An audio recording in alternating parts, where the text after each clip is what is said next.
আসসালামু আলাইকুম, আমি মাহমুদুল হক রুবেল। আমাদের ফ্যাক্টরিতে ফোল্ডিংয়ের কিছু কাজ চলতেছে। তো আমি ফোল্ডিংয়ের কিছু একটু ফিনিশিং নিয়ে কথা বলবো। এই কোনোটা হচ্ছে আমরা সুপারগুলো আঠা দিয়ে হচ্ছে এটা জয়েন করে দিই, যেন হচ্ছে এটা ছুটে যায়। তো অনেকে হচ্ছে এই কাজটা করে না, দেখা যায় এখানে ফাঁকা থাকে, রাবারগুলো ফাঁকা থাকে, এটা টান দিলে হচ্ছে খুলে যায়। তো যার কারণে হচ্ছে আমরা প্রত্যেকটা কোনা রাবার হচ্ছে এইভাবে ডিগ্রি করে আমরা সুপারগুলো দিয়ে আটকিয়ে দিই, এটা আর খোলার কোনো চান্স নেই। এরপরে হচ্ছে আমাদের এখানে যে ফিনিশিংটা আমি শুধু একটু দেখাবো, দেখেন ফিনিশিংটা কতটা স্মুথ। আর এখানে যে বিটগুলো কাটা হয়েছে আমরা প্রত্যেকটা বিট হচ্ছে একটা একটা করে মেজারমেন্ট করি।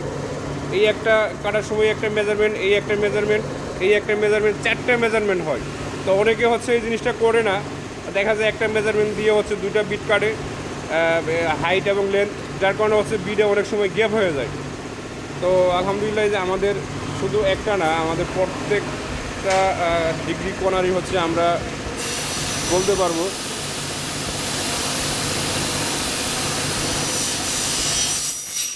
কতটা স্মুথ। এরপর এখানে হচ্ছে শাটার অ্যাঙ্গেল দেওয়া হয়, যার কারণে পনেরোটা যেন হচ্ছে পাঞ্চ না করে।